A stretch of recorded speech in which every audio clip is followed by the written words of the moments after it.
ഉപ്പ. രചന സിനാസ് അലി. അവതരണം റംഷാദ് കൈമലശ്ശേരി. എന്റെ ഉപ്പാക്ക് പറ്റിയ ജോലി വല്ല ഉണ്ടേല് ഒന്ന് ശരിയാക്കി താടാ. രാവിലെ തന്നെ ഫോണ് വിളിച്ച് റഫീഖ് ഇത് പറഞ്ഞപ്പോ മനാഫ് ഒന്ന് ഞെട്ടി. നിന്റെ ഉപ്പാക്ക് ജോലിയോ? മൂപ്പർക്ക് 10-65 വയസ്സായില്ലേ ചങ്ങായി. അതിനെന്താ 65 വയസ്സുള്ളവര് ജോലിക്ക് പോകാൻ പാടില്ല എന്നുണ്ടോ? എത്ര പേര് വയസ്സാം കാലത്ത് ജോലിക്ക് പോകുന്നുണ്ട്. അങ്ങനെ നിർബന്ധമാണല്ലേ? നിനക്ക് 6 ഷോപ്പില്ലേ, അതിലേതെങ്കിലും ഒന്നില് കൊണ്ടിരുത്തിയാ പോരെ നിന്റെ ഉപ്പാനെ? അതൊന്നും ശരിയാവില്ല. വല്ല സെക്യൂരിറ്റി ജോലിയോ മറ്റോ കിട്ടുമെന്ന് വെച്ച് നോക്ക്.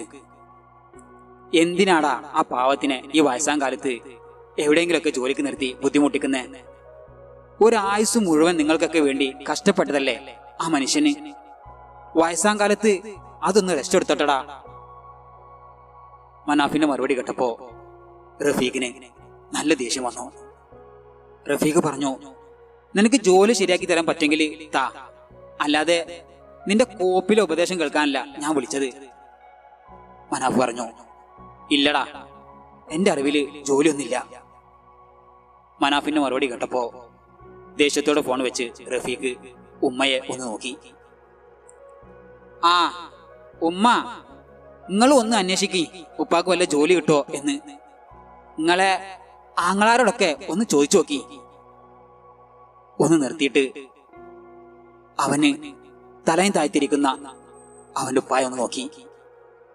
എന്നിട്ട് പറഞ്ഞു, എനിക്കും കുടുംബമുണ്ട്. ഞാൻ വേറെ വീടെടുത്ത് മാറിയതേ കുറച്ച് സമാധാനത്തോടെ ജീവിക്കാനാണ്. ഇവിടത്തെയും അവിടത്തെയും കാര്യങ്ങൾ ഒന്നിച്ചു നോക്കാനൊന്നും എനിക്ക് പറ്റില്ല. ആ പറയുന്ന മോനെ ഉപ്പ ഒന്ന് നോക്കി. എന്നിട്ട് നിഷ്കളങ്കമായി ഒന്ന് പുഞ്ചിരിച്ചു.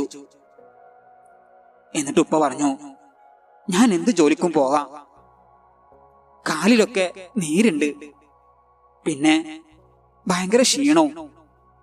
എന്നാലും സാരില്ല, ഞാൻ ഇവിടെ ഇങ്ങനെ ഇരുന്നാല് നിന്റെ ഉമ്മാന്റെ കാര്യങ്ങളൊന്നും നടക്കില്ലല്ലോ. ഇത് കേട്ടപ്പോ മനാഫ് ഒന്ന് മൂളി. എന്നിട്ട് കയ്യിലുള്ള കീയിൽ അമർത്തി തന്റെ ആഡംബരക്കാരന്റെ ഡോറ് അൺലോക്ക് ചെയ്തു.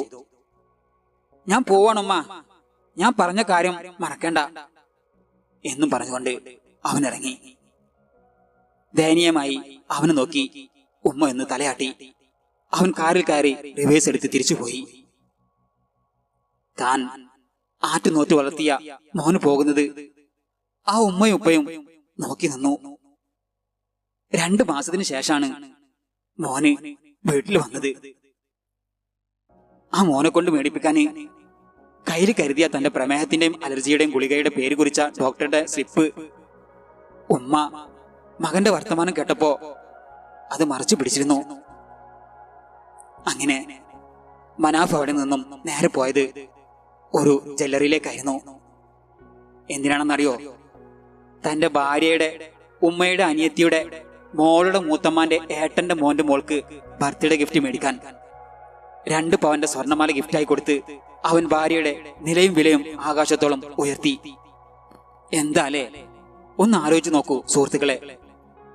ഭാര്യക്ക് അവന് വേണ്ടതെല്ലാം ചെയ്തു കൊടുക്കുന്നു. സ്വന്തം മാതാപിതാക്കളെ അവൻ മാറ്റി നിർത്തുന്നു.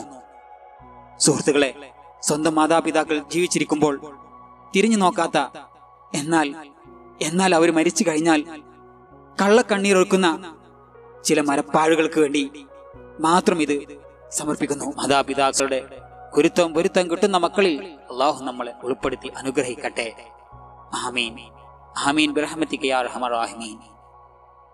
ഒരു വാക്കുകൊണ്ടോ നമ്മുടെ ഏതെങ്കിലും പ്രവൃത്തികൾ കൊണ്ടോ നമ്മുടെ മാതാപിതാക്കൾക്ക് വിഷമം വരുന്ന ഒരു രൂപത്തിലുള്ള പ്രവർത്തനവും നമ്മളിൽ നിന്ന് ഉണ്ടാവാതിരിക്കട്ടെ. അസ്സലാമു അലൈക്കും വറഹ്മത്തുള്ളാഹി എൻ്റെ ഉപ്പ കൊണ്ട വെയിലാണ് ഞാൻ കൊള്ളും തണല്, എൻ്റെ ഉപ്പ കൊണ്ട മഴയാണ് ഞാൻ കൊള്ളും കുളിര്. നേരെ നേരിലോതി തന്നെൻ്റെ ഉയിരാണെൻ്റെ ഉപ്പ, നേർവഴിക്ക് കൈപിടിച്ച് വഴി കാട്ടി ഉപ്പ. നേരെ നേരിലോതി തന്നെൻ്റെ ഉയിരാണെൻ്റെ ഉപ്പ, നേർവഴിക്ക് കൈപിടിച്ച് വഴി കാട്ടി ഉപ്പ. എൻ്റെ ഉപ്പ കൊണ്ട വെയിലാണ് ഞാൻ കൊള്ളും തണല്, എൻ്റെ ഉപ്പ കൊണ്ട മഴയാണ് ഞാൻ കൊള്ളും കുളിര്. എൻ്റെ ഉപ്പ കൊണ്ട വെയിലാണ് ഞാൻ കൊള്ളും തണല്, എൻ്റെ ഉപ്പ കൊണ്ട മഴയാണ് ഞാൻ കൊള്ളും കുളിര്.